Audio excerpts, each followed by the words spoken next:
Saludos y bienvenidos a este programa Asiento Extra, un espacio para conversar sobre temas de interés, tanto noticiosos como nos permite abarcar temas a profundidad en el marco hoy, en este programa, de las elecciones que se realizarán mañana en Estados Unidos. Vamos a hacer un análisis bastante amplio sobre lo que está aconteciendo por allá, también de nuestros periodistas que se encuentran ya en Estados Unidos haciendo cobertura para lo que será mañana la elección de Estados Unidos.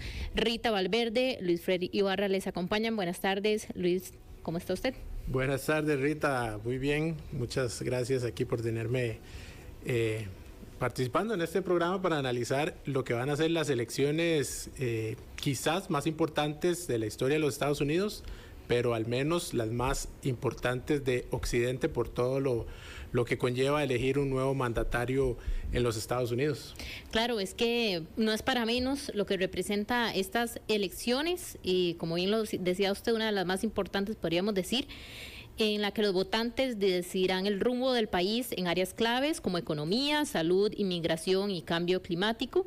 Esta elección también será un punto de inflexión en la política internacional, con gran atención de los líderes mundiales debido al papel de Estados Unidos en temas globales. Tanto los candidatos como los votantes enfrentan un clima polarizado y la participación será crucial para definir quién liderará el país y cómo se enfrentará a los desafíos futuros. Para conversar y analizar un poco previo al día de mañana de las elecciones, nos acompaña vía Zoom Alfonso Rojas. Él es analista internacional y a quien le damos también la bienvenida a este programa. Buenas tardes, Alfonso.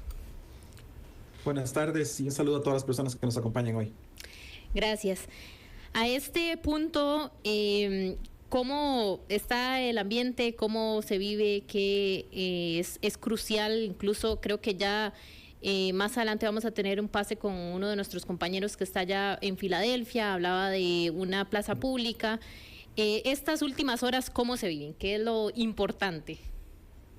Sí, pues es una elección bastante tensa, es una elección que está bastante caliente, en particular en los estados clave.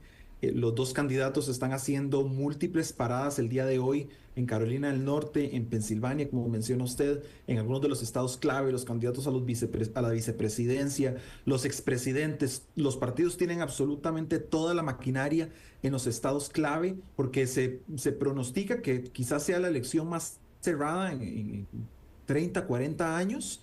Y bueno, pues va a depender de algunos cuantos votos en esos estados claves, quién va a estar celebrando y quién no. Alfonso, en este escenario que nos comenta de una carrera tan reñida, tal vez hay gente que el día de mañana en horas de la noche ya va a esperar tener algún presidente electo. ¿Cuál es el panorama para esta ocasión, el tema de los resultados? Porque tenemos, además de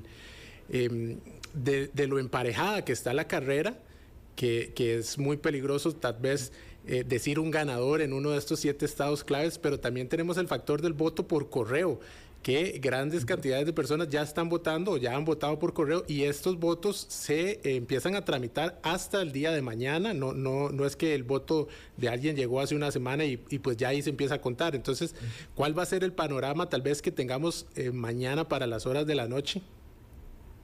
Sí, Luis, y quizás es importante hacer una acotación, y es que si bien las encuestas evidencian que es la elección más cerrada en muchísimos años, puede que no sea así. Es decir, un error en las encuestas para un lado o para el otro consistentemente significaría una victoria contundente de cualquiera de los dos candidatos. Lo que pasa es que al no saber qué es lo que va a suceder y a las encuestas mostrar resultados tan cerrados, no sabemos hacia qué lado se van a orientar los números, pero sí es posible que uno de los dos candidatos gane de manera muy convincente. Ahora, Luis, usted menciona un tema complicadísimo para el día de mañana, y es el tema del voto por correo y el voto en persona. Porque dependiendo de las regulaciones en cada uno de los estados, como mencionó usted, los votos por correo se empiezan a contar en la mañana antes de que se cierren las urnas, o se empiezan a contar en el momento en el que se cierran las urnas. Y entonces, como sabemos que los demócratas votan en su mayoría por correo o de adelantado y los republicanos votan en su mayoría el día de la elección, eso significa que vamos a tener olas o espejismos en diferentes estados de resultados que pueden indicar que alguien está ganando, pero conforme se cuentan el resto de los votos empiezan a perder espacio y puede que terminen perdiendo el estado. Por ejemplo, en Georgia y en Carolina del Norte, dos estados en la costa este de Estados Unidos que van a cerrar temprano, los demócratas van a tener números muy favorables al inicio. Y conforme empiecen a entrar los votos del día de la elección, se va a ir cerrando la distancia y ahí es donde vamos a ver, y nadie en realidad va a saber, si Donald Trump va a lograr superar a Kamala Harris una vez que entren los resultados del día de la elección. Mientras que en Pensilvania, en Wisconsin, en Michigan, los resultados el día de mañana van a ser muy favorables a Donald Trump en el momento en el que se cierren las urnas, pero conforme empiecen a contar y entrar los votos por correo o los votos por anticipado, Kamala Harris va a empezar a ganar territorio y ahí entonces entra la pregunta de si va a superar a Trump en algún momento o no. Entonces, para el día de mañana, el consejo es precaución, no llegar a conclusiones rápidas dependiendo de lo que está sucediendo, porque hay muchos efectos en juego y al ser una elección tan cerrada, a menos que haya una paliza por uno de los dos candidatos, el día de mañana no vamos a saber quién ganó. Alfonso, te consulto siempre por este tema relacionado a cómo empiezan a entrar los votos y cómo se empiezan a contabilizar. Si podría ser también, te voy a tirar dos temas. El primero, si esto también puede ser utilizado como un arma para una retórica sobre la manipulación del proceso electoral.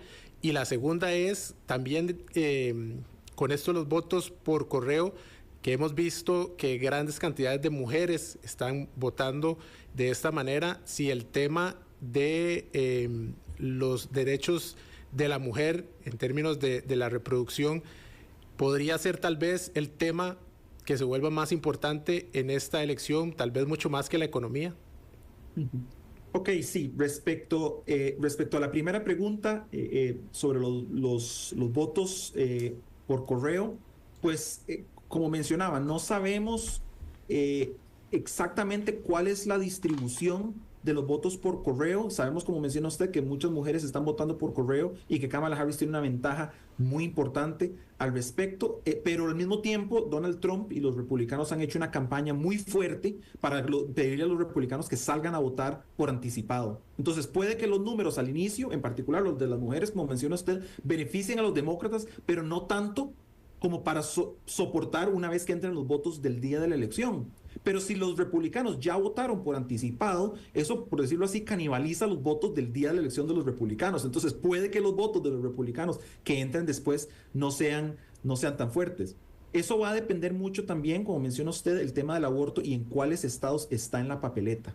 Porque en algunos estados ponen reformas respecto a la protección al aborto. Por ejemplo, en Arizona hay un caso de este tipo. En el estado de Iowa, donde vimos una encuesta muy sorprendente un día de estos con Kamala Harris adelante, pues parte de eso se explica por el tema de los derechos reproductivos de las mujeres. Entonces sí, puede que a la hora de la hora el tema del aborto sea el que define la elección y eso es muy favorable para Kamala Harris. Respecto a las conspiraciones de manipulación con el voto por anticipado, pues la desventaja que tiene Donald Trump es que en esta ocasión posiblemente, como mencionaba, Carolina del Norte y Georgia no sean ventajosos para él. Entonces, si él quiere que se detenga el conteo de votos, puede que sea en un contexto en el que él está perdiendo. A menos que haga como hizo en el año 2020, que pide que se detengan los votos en los estados en los que está ganando y no en los estados en los que está perdiendo. Y eso lo va a hacer, pero dudo mucho que la gran mayoría de la población se lo compre. Y al mismo tiempo, al ser la misma película, al ser el mismo show de hace 4 años, posiblemente tenga menos saliencia con el electorado estadounidense, pero sin duda es un contexto bastante peligroso. Y no hay duda alguna de que Donald Trump va a declarar victoria mañana, indistintamente de si la tiene o no, y no hay duda alguna de que va a declarar fraude en los estados que está perdiendo. Ya está declarando fraude en el estado de Pensilvania. Entonces, bueno, eso también nos da un poco de avance respecto a lo que se viene mañana. Alfonso Rojas, analista internacional. Vamos a darle también espacio a esta conversación a nuestro compañero de Grupo Extra, Leo Sandí, quien se encuentra desde Pensilvania, Filadelfia, que nos trae información también de la última plaza pública que se está llevando a cabo por allá de Kamala Harris. Vamos a ver si podemos involucrarlo también a esta conversación para hacer un poco... Ok, vamos a esperar unos minutitos. Leo está en el ojo del huracán en este momento.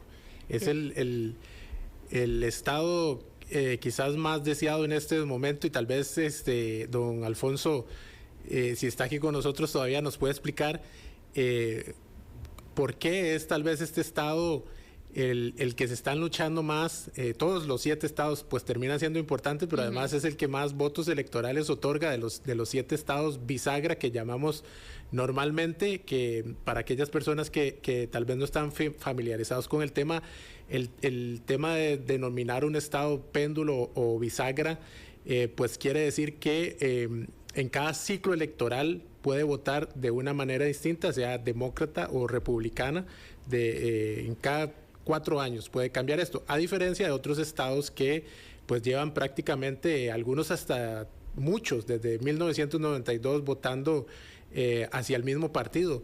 ¿Qué podemos decir de este estado, Alfonso, de la situación que vive? ¿Qué es lo que está importando tal vez para el electorado de esta zona del óxido que llaman Pensilvania, Wisconsin y Michigan?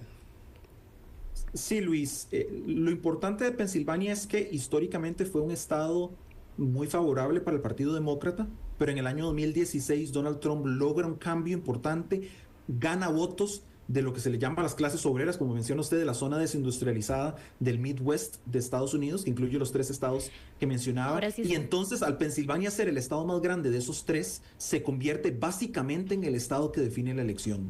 No solamente por los 19 colegios electorales que tiene Pensilvania, sino porque quien gane Pensilvania posiblemente también gane Wisconsin y también gana Michigan, porque son electorados muy similares. Y al mismo tiempo, quien pierde Pensilvania, pues también tiene muy pocas rutas para obtener la mayoría de colegios electorales que necesita para ganar la elección. Kamala Harris básicamente necesita sostener el apoyo que obtuvo Joe Biden en Wisconsin, Michigan y Pensilvania, mientras que Donald Trump únicamente necesita que uno de esos 3 estados, en conjunto con los estados del sur, ganarlos por cualquier margen. Y Alfonso, una disculpa, tenemos ya a nuestro compañero, vamos a incluirlo de una vez a esta conversación, vamos a ver si tenemos ya ahora sí la señal.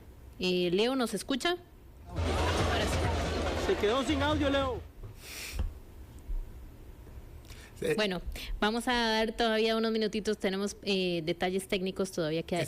Eso porque, bueno, estamos en vivo tanto en el programa y además el esfuerzo del Grupo Extra de tener ya presencia, que eso es muy importante para el día de mañana, una transmisión especial donde vamos a tener presencia en Estados Unidos directamente con Leo Sandí, está nuestro director Paul Ulloa también. Leo, ¿tenemos ya a Leo? Aló, Ángelo. Leo, te escuchamos. Leo, ¿estás escuchándonos? Estamos. Leo, está al aire, Leo. Ok, vamos a ver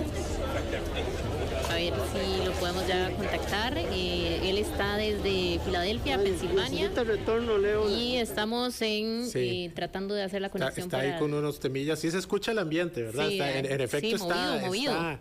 Está en una, nosotros conocemos, como dice bien Rita, una plaza pública, ¿verdad?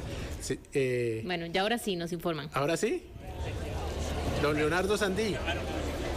¿Ahora sí? Perfecto, Leo, bienvenido. Leonel. No pasa nada. ¿Cómo está? Yo siempre para mí siempre fue Leo. Leo Sandí. No pasa nada. Sí, adelante, Leo. Aquí estamos desde la ciudad de Filadelfia, donde veníamos a hacer algunas entrevistas, reportajes, y nos hemos encontrado con la sorpresa de que hoy aquí va a ser la última plaza pública, el último discurso que va a estar haciendo Kamala Harris, la candidata del Partido Demócrata, y es en la ciudad de Filadelfia. Esta es la fila que ustedes pueden observar en este momento con las tomas de nuestro compañero Miguel Benavides. Y aquí comenzamos a caminar y por lo menos es una fila de unos 300 metros solamente en este sector. Aquí hay gente desde hace 3 horas haciendo fila para ingresar el día de hoy a esta plaza pública que la van a hacer justamente en el sector conocido como los Rocky Steps. La famosa foto, el famoso aquel video de la película de Rocky Balboa. Bueno, pues en esas gradas, en ese icónico edificio es donde se va a estar realizando, Luis y también Rita, el discurso del día de hoy de Kamala Harris, que además del discurso, el cual va a ser a las 11 de la noche, 11:05, sumado a eso, hora de acá por cierto, va a ser 10:05 hora de Costa Rica, sumado a eso vendrá un desfile de artistas increíble, uno de ellos es Lady Gaga, una de ellas es Lady Gaga, va a estar también Ricky Martin, va a estar Oprah dentro del desfile de artistas que es normal dentro de estas actividades y que se van a estar haciendo presentes a partir de por lo menos las 5 de la tarde, hora aquí de los Estados Unidos, del sector de Filadelfia, 4 de la tarde, hora de Costa Rica. Aquí ustedes pueden seguir observando las tomas de Miguel, la cantidad de gente que ha venido el día de hoy. Muy bien abrigada, comienza ya a bajar la temperatura, se espera que sea por lo menos a unos 5 grados centígrados la temperatura a la hora de lo que es el discurso de Kamala Harris a eso de las 11 de la noche, hora local. Estamos hablando de 10 de la noche, hora de Costa Rica.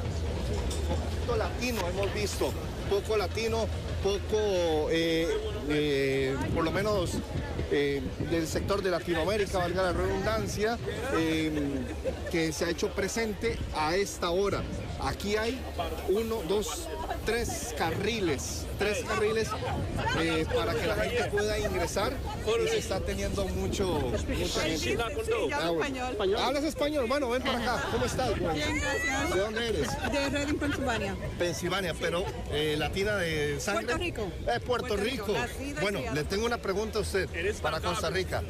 ¿Cómo han tomado lo que dijeron acerca de los puertorriqueños? Se lo tengo que preguntar. Ni me pregunte porque no tenemos todo el día. Fue algo que nos dolió como pueblo, no somos basura y por eso que queremos la Madame Presidente que sea elegida porque nosotros no somos basura y le vamos a enseñar a Donald Trump quién es basura. Van sí o sí entonces con sí. Kamala y Kamala gana mañana. Oh, sí, seguro. Listo, muchas gracias. De nada, gracias. Ahí estaba precisamente para los puertorriqueños Luis Rita, que es parte de las polémicas que se han presentado durante los últimos días.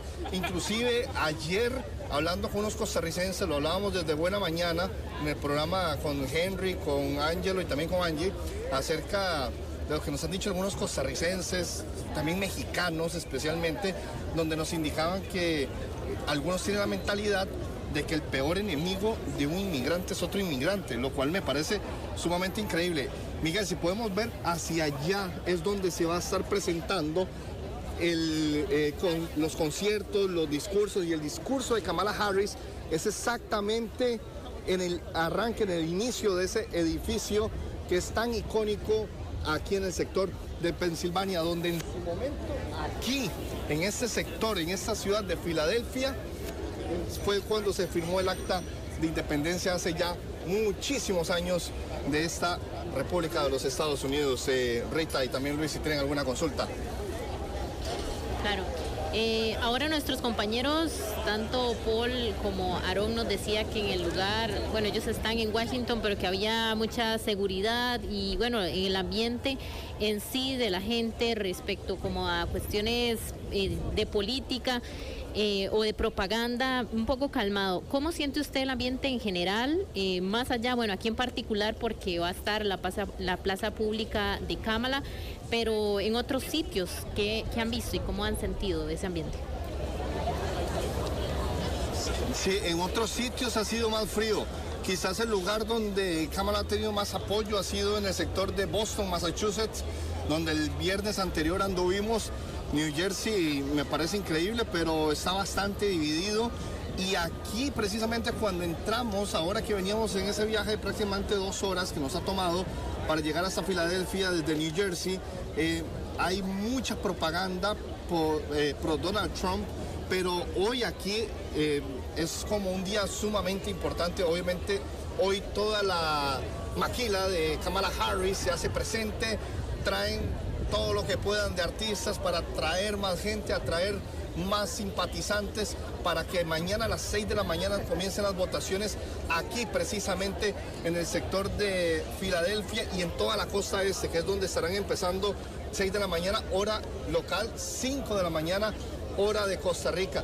Y aquí ustedes pueden observar que están los compañeros de Mega, de Chile.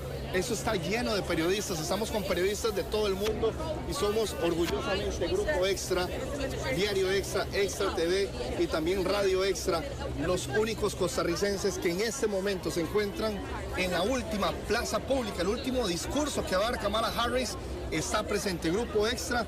Vean, medios de Australia, Noruega, España, y aquí está Grupo Extra trayéndoles toda la información de una elección que será histórica, Rita, para el día de mañana.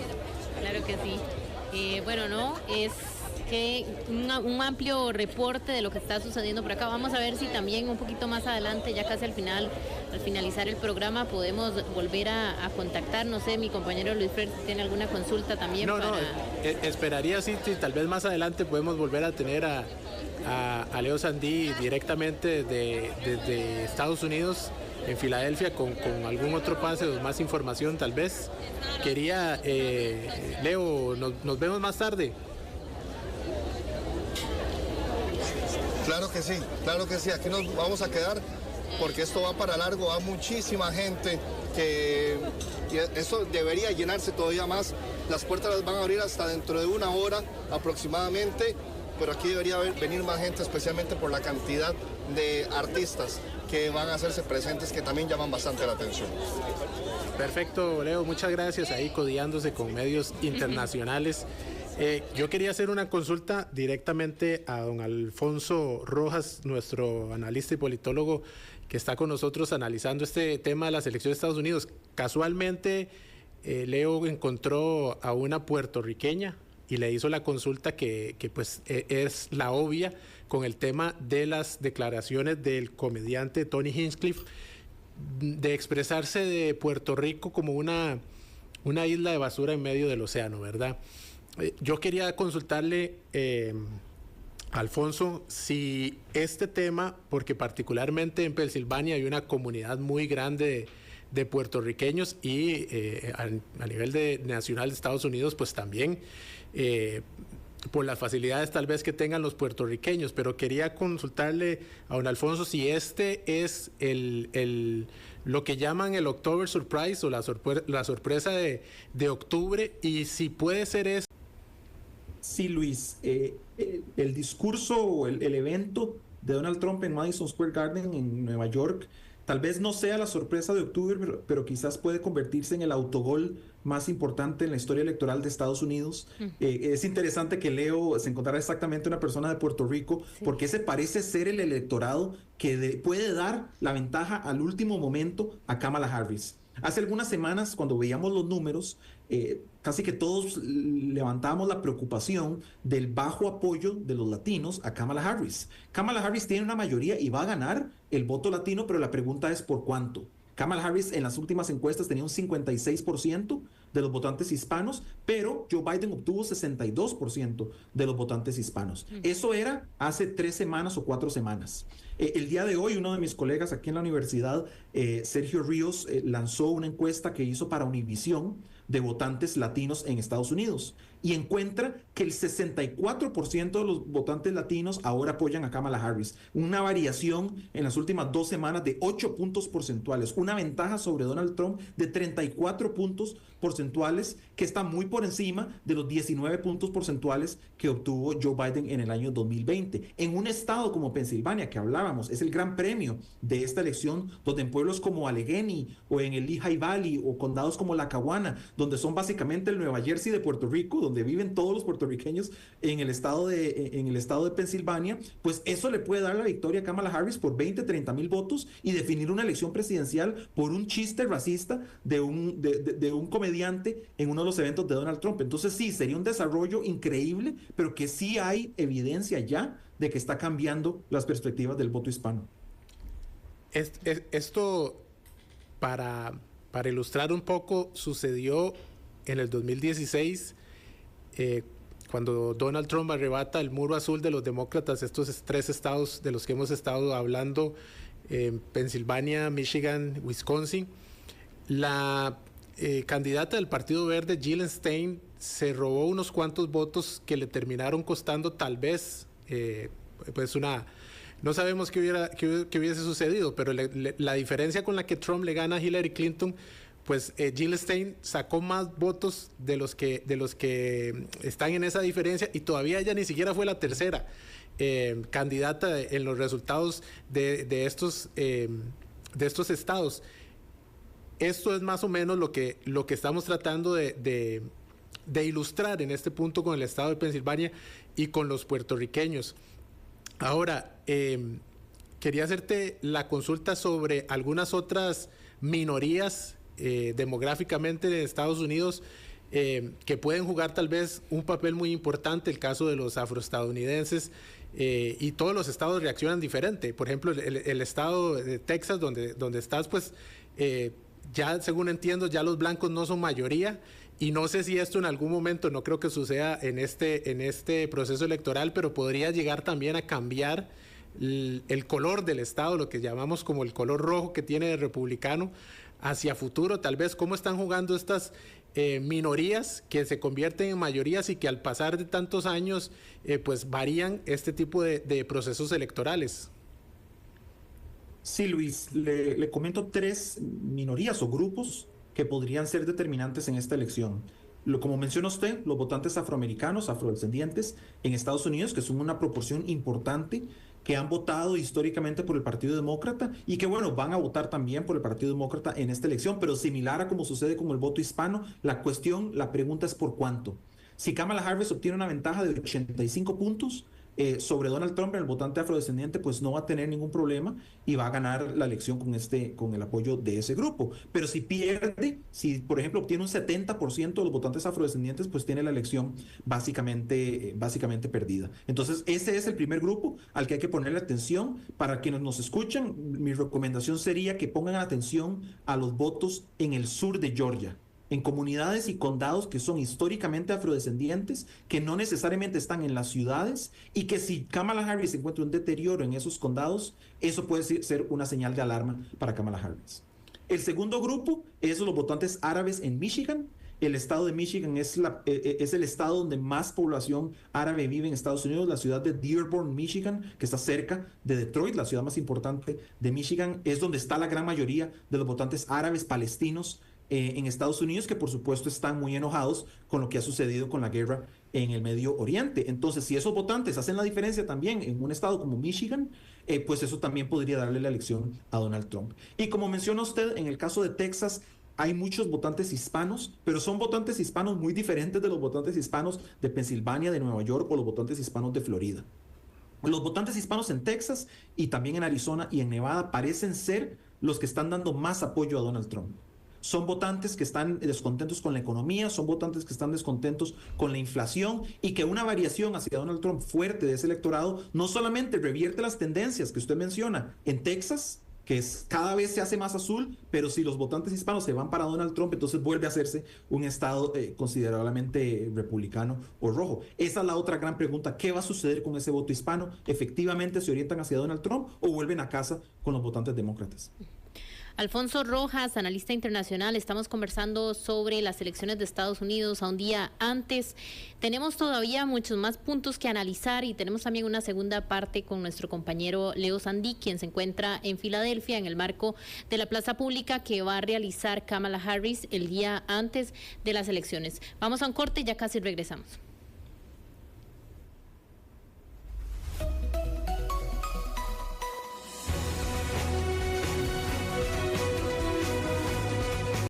Estamos de regreso, 2:33 de la tarde. Estamos conversando, haciendo un análisis previo a las elecciones que se realizarán mañana en Estados Unidos, y nos acompaña el analista internacional Alfonso Rojas.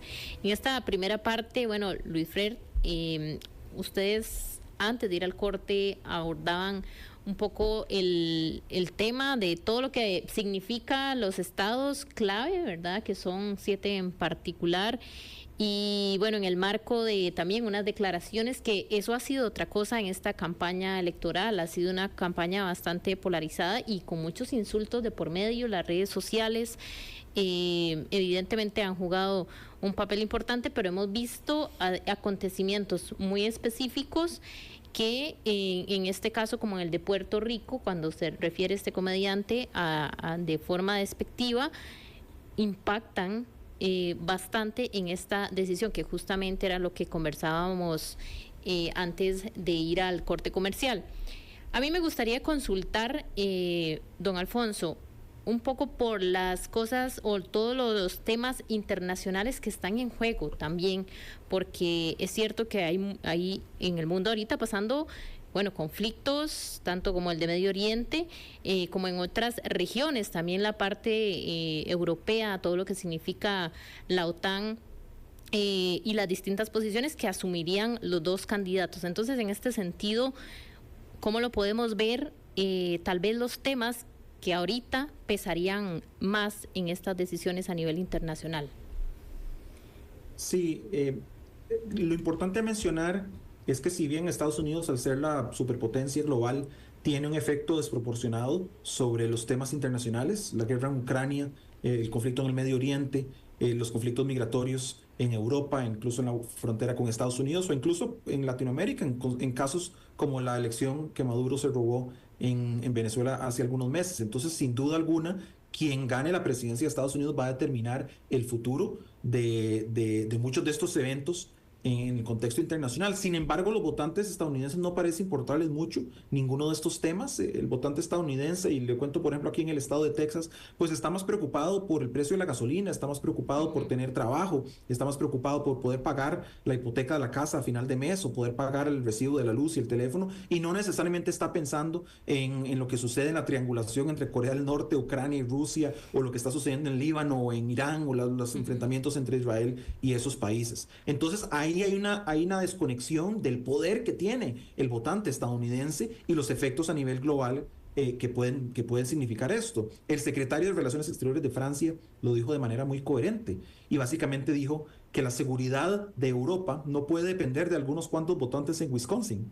Y es cierto, es decir, son votantes que no necesariamente tienen por qué tener esa carga de la decisión sobre qué es lo que va a suceder a miles de kilómetros de distancia, pero que sí lo tienen. Pero sí, Rita, realmente cuando uno ve las encuestas y la lista de temas que le interesan a los estadounidenses, la política exterior es bastante limitada, a pesar de que sí, dependiendo de quién gane, los efectos pueden ser pues un terremoto a nivel global. Y para aquellos que se pregunten, que es una interrogante bastante normal desde aquí, desde Costa Rica, alguno de los dos, quien llegue a ser presidente, sea Donald Trump, que ya lo tuvimos en una ocasión, o Kamala Harris, sus políticas o su visión hacia Costa Rica podría variar de alguna manera, o somos tal vez no tan importante, pues no generamos o no tenemos algún tema tal vez problemático. Está el tema del narcotráfico, pero eso lo tenemos en toda América. ¿Qué podría pasar en términos de Costa Rica? Quizás lo más importante para esa pregunta es, en caso de que Donald Trump ganara, si va a cumplir sus promesas. Y eso, bueno, es una cuestión interesante, porque siempre cuando un político gana, pues la pregunta a la gente es, bueno, ojalá que cumpla sus promesas. Pero en el caso de Donald Trump, y cuando lo preguntan a la gente en encuestas, es ojalá que no cumpla las promesas. En particular, la promesa de imponer aranceles a todos los productos que entran a Estados Unidos de cualquier lugar del mundo. Eso sería una política destructiva para un país como Costa Rica, que tiene a Estados Unidos como su principal socio comercial, que podría incrementar los precios en Estados Unidos, y que Goldman Sachs y Moody's y otras agencias crediticias han declarado que podría llevar a Estados Unidos a una recesión.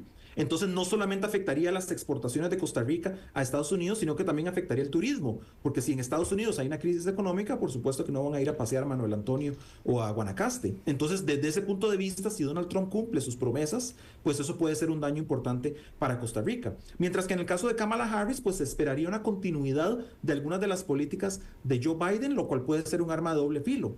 Puede ser ventajoso porque es un contexto de estabilidad, es un contexto de cooperación, y es un contexto en el que Estados Unidos cumple con su rol de ser un líder a nivel geopolítico, pero al mismo tiempo, por ejemplo, los problemas en la frontera migratoria, que en parte determinan esta elección, pues en principio podrían continuar a menos que Kamala Harris rompa con las políticas del presidente Biden, y eso por supuesto que afecta a Costa Rica con el tráfico de migrantes, no solamente de Sudamérica, sino de África y de países del Caribe, y que por supuesto también puede afectar las relaciones con México y otros países también en ese corredor de entrada hacia Estados Unidos. Entonces sí, de que efectivamente puede afectar a Costa Rica, lo puede hacer, pero el caso más extremo sería en caso de que Donald Trump gane y que cumpla su promesa de imponer aranceles a todos los productos que entran a Estados Unidos. Alfonso, esto que nos estás explicando del tema de que hay mucha gente que no cree o que espera que no los cumplan, quería consultarte porque lo conocimos después, pero durante la primera administración de Donald Trump hubo muchos funcionarios que él mismo escogió, o de estos que ya se mantienen en el gobierno, digamos, sin importar el presidente, que sostuvieron algunas políticas o deseos de Donald Trump, y que más adelante pues son los que ahora están diciendo que tengan cuidado a los norteamericanos de votar de nuevo a Donald Trump, y que es un peligro. Si llegara Donald Trump de nuevo a la Casa Blanca, podríamos ver una línea de funcionarios que también sostengan a Donald Trump en este tipo de decisiones, o estaríamos ya hablando de gente totalmente alineada buscando los intereses propios, como lo que se conoce como el Proyecto 2025, ya digamos una línea de funcionarios totalmente alineados con Donald Trump y no tanto con preservar la democracia o las instituciones. ¿Qué podríamos ver de esta situación en un nuevo mandato de Donald Trump? Sí, Luis, es difícil imaginar un contexto en el que haya salvaguardas. Y eso es quizás uno de los temas más interesantes, porque cuando le preguntan a la población que apoya a Donald Trump qué piensan de las declaraciones de los generales o de su vicepresidente, su ex vicepresidente, o de los miembros del gabinete que dicen, por favor, no voten por Donald Trump, la gente dice, bueno, pero es que ya Donald Trump fue presidente por 4 años y las cosas en realidad estuvieron relativamente estables, con excepción de la pandemia, por supuesto, que fue un colapso a nivel nacional y a nivel global. La diferencia es efectivamente lo que usted menciona. Todas esas personas, todos esos generales, todos esos miembros del gabinete que le decían a Donald Trump que no a las ideas que tenían, no van a estar en esta nueva administración, porque ya los sacó a todos. Cuando Donald Trump decía que había que tirar un misil nuclear a los huracanes en el Caribe para detener los huracanes, pues los generales y los científicos le decían que no. Cuando decía que había que invadir México, pues los generales le decían que no. Cuando decía que había que cerrar medios de comunicación, sus miembros del gabinete le decían que eso era ilegal y entonces que no lo podía hacer. Pero ya en esta segunda administración, ninguna de esas personas está ahí. Ninguna de las salvaguardas va a estar ahí para detenerlo. Y adicionalmente tenemos un fallo de la Corte Suprema que le da inmunidad absoluta al presidente por todas las acciones que haga durante su presidencia. Eso significaría que Donald Trump puede literalmente arrestar a todo el Partido Demócrata, puede tirar al ejército en contra de sus habitantes, que ya lo ha dicho que va a hacer, puede cerrar medios de comunicación, que ya ha dicho que lo va a hacer, y nada de eso va a significar ninguna consecuencia legal para Donald Trump. Suena absurdo, suena extraño, pero Donald Trump puede tomar un arma y en televisión dispararle a una persona y no va a enfrentar ninguna consecuencia legal producto de un fallo de la Corte Suprema que le da básicamente poder absoluto al presidente de Estados Unidos. Entonces, en ese sentido, una segunda administración de Donald Trump no sería para nada como la primera. Sería mucho peor y sería mucho más, sería un deterioro mucho más fuerte de las instituciones democráticas en Estados Unidos. Justamente, bueno, en este sentido, porque es que hay muchas cosas que están acá en análisis de ya que tocan el tema de Donald Trump y de el peligro o de la inestabilidad que representa también para la democracia, pero al fin de cuentas, ¿cuánto pesa esto para los estadounidenses? Realmente, usted mencionaba que pesa muchísimo más el tema económico, por ejemplo, entonces, ¿esto pasa a un segundo plano? Pues sí, efectivamente el tema económico es la primera prioridad de los estadounidenses. Y por esa razón es que muchos dicen, cuando Donald Trump estaba en la presidencia, las cosas estaban bien y pues realmente no les interesa la democracia. Existe este dicho de que en una administración fascista los trenes corren a tiempo y entonces la gente dice, bueno, la verdad es que si la economía está bien y si yo estoy mejor, pues a mí no me interesa, no tiene ningún problema con que Donald Trump sea un dictador o que implemente las políticas fascistas que ha presentado. Entonces, efectivamente, a mucha de la población no le importa ese tema. Pero al mismo tiempo, el resto de la población sí parece estar alarmada por ese tema, está alarmada por el deterioro de la democracia, está alarmada por la pérdida de derechos reproductivos para las mujeres y por el resto de acciones que puedan suceder en una administración de Donald Trump. Deportar, como él menciona, a decenas de millones de personas, muchos de ellos ciudadanos, muchos de ellos que tienen hijos que son estadounidenses y se quedarían sin familia en caso de que los deporten, pues eso sería también un deterioro no solo de la economía, sino de la democracia. Cerrar medios de comunicación, por supuesto que no solamente afecta a la democracia, sino que deja a miles de millones, miles de personas sin desempleo y puede tener efectos secundarios en millones de personas. Entonces sí, el tema económico a la hora de la hora está atado a la economía y ese, es el mensaje que los demócratas van a tener que convencer a las personas que todavía no han votado. Claro. Nos estamos enfocando en la presidencia de Estados Unidos, pero sin embargo el día de mañana también tenemos elecciones legislativas Y el Senado, tenemos 34 senadores, si no me equivoco, que tienen que renovar su cargo, toda la Cámara de Representantes, y tenemos también 11 gobernadores que están en proceso electoral. ¿Cuál es o qué se puede decir de estas elecciones? ¿Cómo podría quedar conformada esa Cámara de Representantes y ese Senado, que también juega un papel pues determinante, como en todos los demás países, la parte legislativa? Sí, el Senado muy posiblemente va a ser republicano, y no necesariamente por lo que sucede a nivel nacional, sino por lo que menciona usted de las dinámicas electorales en el Senado. Hay 100 senadores de Estados Unidos que se eligen por periodos de 6 años, pero se eligen de un tercio en un tercio. Entonces, en las elecciones presidenciales se elige una tercera parte del Senado. Y a veces, por casualidad, los 34 senadores que se eligen cada 2 años, o en el contexto de esta elección, son mayoritariamente demócratas. Entonces, los republicanos van a mantener los senadores que tienen, y con que ganen una o dos de las elecciones que están pendientes el día de mañana, pues ya con eso obtienen control del Senado, y las encuestas indican que son abrumadoramente favoritos a obtener una mayoría en el Senado. Quizás la única potencial sorpresa es Ted Cruz, aquí en mi estado, donde vivo yo, en Texas, que si perdiera podría generar una división importante en el Senado en favor de los demócratas. Pero bueno, tienen una tarea muy grande, que es ganar Texas en una elección del Senado. Entonces sí, el Senado es, digamos que 80% republicano. Mientras que la Cámara de Representantes depende mucho de quién gane la presidencia, porque la Cámara de Representantes sí es a nivel nacional, sí es toda la Cámara de Representantes, y sí son representantes que se eligen en todos los estados. Entonces, quien gane más votos a nivel nacional posiblemente va a ganar la Cámara de Representantes. Donald Trump tiene una pequeña ventaja en la Cámara de Representantes, y es que estados como California o Nueva York, si bien van a votar por el Partido Demócrata y Kamala Harris los va a ganar, él ha subido mucho en esos estados. Y eso puede significar que aun si Kamala Harris gana en un estado como California, puede que muchos de esos asientos en el Congreso los gane Donald Trump. No necesariamente porque gana por los márgenes Kamala Harris que tiene históricamente, sino que Donald Trump cierra la elección un poco más, y eso significa que obtiene más asientos en el Congreso. Entonces, esa ventaja la tiene Donald Trump, en particular en esos 2 estados, Nueva York y California, pero bueno, va a depender efectivamente de quién gane la elección presidencial, porque los votos usualmente están muy correlacionados. Te consulto nada más por el caso de Ted Cruz, que además de ser casualmente de Texas, ¿cuál es la situación? Porque sí pude observar que hace unos días, pues ahí en un debate, pues no le fue un tanto bien, pero Ted Cruz, estamos hablando de una figura pues bastante histórica ahí en Texas, y pues que también, a pesar de que ha cometido algunos, yo le digo, megafallos, como el caso de cuando se fue a Cancún, cuando la situación en Texas estaba un poco complicada. ¿Cuál podría ser el futuro de Ted Cruz? Porque yo no sé si lo ves perdiendo su silla. Sí, Luis, pues vuelvo al comentario inicial, y es que va a depender mucho de hacia qué lado se orientan las encuestas o los resultados en comparación con las encuestas. Si Kamala Harris vence sus encuestas y gana la elección por 2 o 3 puntos porcentuales o 4 puntos porcentuales o más, pues hay un chance muy fuerte de que Texas esté muy cerrado, o incluso en un caso de una paliza, pues que Kamala Harris pueda finalmente obtener el sueño de los demócratas, que es ganar Texas.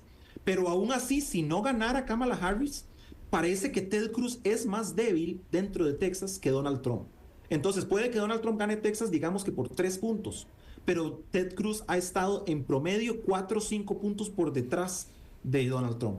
Entonces, digamos que Donald Trump gana con 51% el estado de Texas, Ted Cruz obtiene 47%, y entonces puede que Ted Cruz pierda la elección. En particular, menciona usted el deterioro de lo que sucedió con el caso de Cancún, y es que es difícil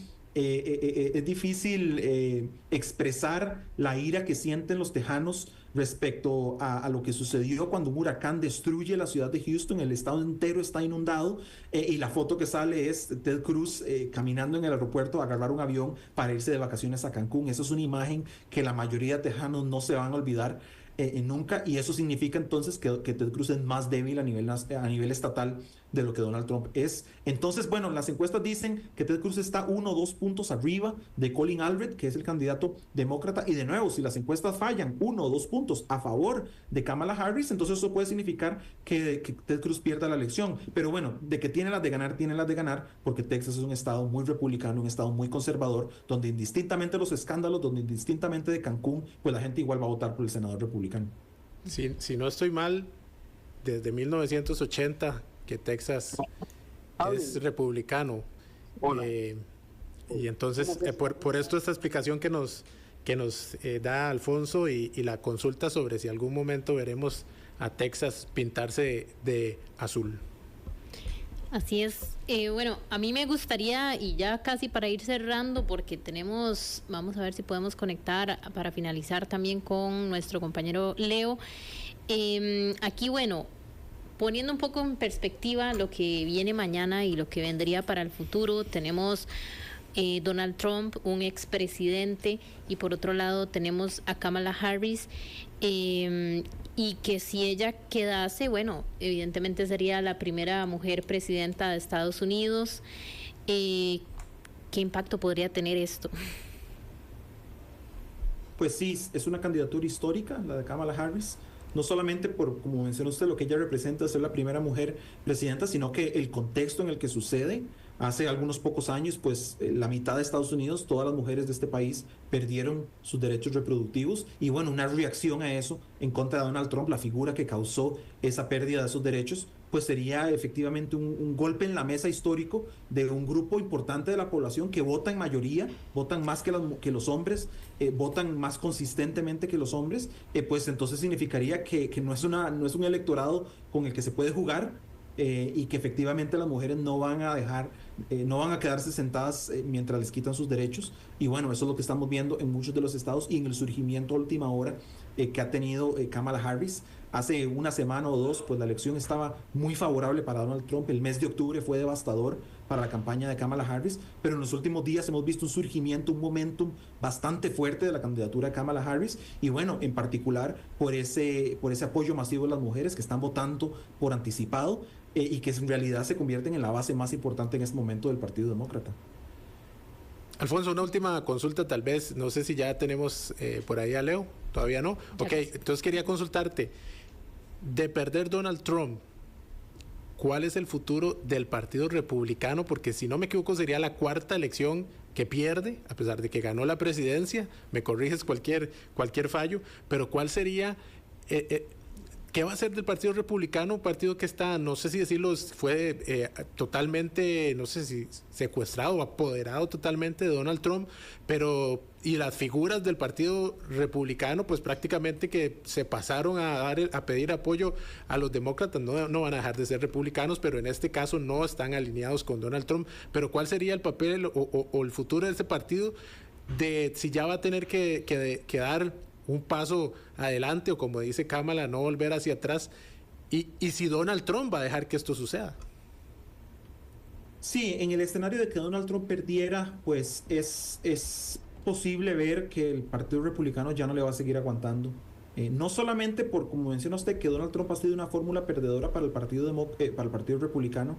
En la elección del 2016, pues 3 millones de personas votaron por Hillary Clinton más que por él. En el año 2018 perdió las 2 cámaras del Congreso, en el año 2020 pierde la elección, en el año 2022 Joe Biden sostiene el control del Senado, y bueno, en caso de que ganaran los demócratas mañana, sería la quinta elección consecutiva que pierde Donald Trump. Entonces sí se convierte en una fórmula perdedora, devastadora para el Partido Republicano en elecciones que debería de haber ganado. Casi que con cualquier otro candidato el Partido Republicano tendría un abrumador favoritismo para ganar la elección de mañana, y bueno, Donald Trump efectivamente les estaría costando eso, y no solamente por eso, sino porque la campaña que ha llevado a cabo Donald Trump ha sido una campaña realmente devastadora. Es una campaña en la que, bueno, se queda dormido en los eventos, ataca a los puertorriqueños, ataca a las mujeres, ataca a todas las poblaciones imaginables, uno tras otro.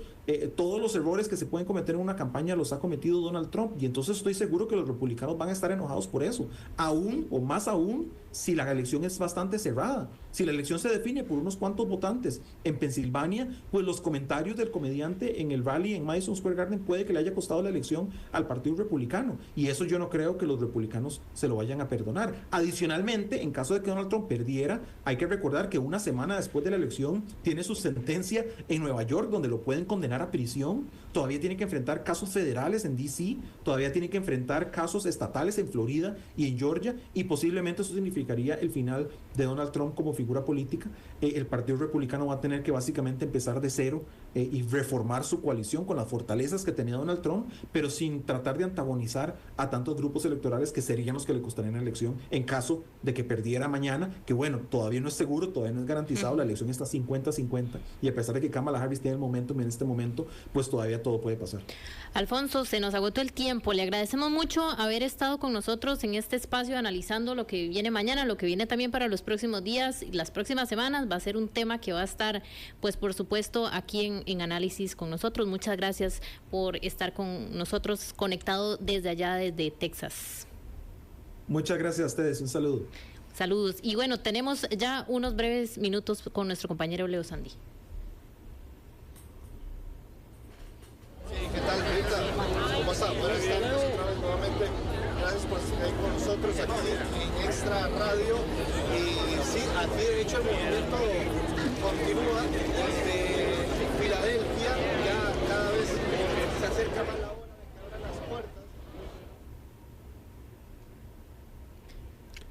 Tenemos, bueno, un problema con el audio. Vemos. Ahí si escuchan mucho ruido, mucha bulla, es porque si no nos está siguiendo desde el inicio de este espacio, Leo Sandí está desde Filadelfia, está en de lo que llaman ellos un rally o un meeting del Partido Demócrata, esperando que en la noche de este lunes aparezca Kamala Harris haciendo una intervención final previo al día de las elecciones, que será mañana. Ya nos explicaba Leo un poco cómo funciona esto de las horas de la apertura de las urnas. Si no me equivoco, decía a las 6 de la mañana, bastante tempranito. Ya va a estar la gente votando. Ok, se nos fue Leo. Estamos, sí, como les decía ahora, está Grupo Extra desde Estados Unidos, desde Washington, desde Filadelfia, para esta cobertura especial que vamos a tener el día de mañana y los días previos, que hemos tenido trabajo de nuestros compañeros desde allá. Bueno, es parte de esto viene para mañana muy fuerte, Luis Fred, y todos los que nos escuchan, todos los pases en vivo y toda la presencia que tenemos de Grupo Extra allá en Washington, en Pensilvania, en New Jersey, incluso hemos estado por allá. Nos despedimos porque ya casi vienen nuestros compañeros también de mucho que contar. Ellos traen mucha información para hoy y los invitamos a quedarse aquí en 92.3 FM. Muchas gracias por estar con nosotros.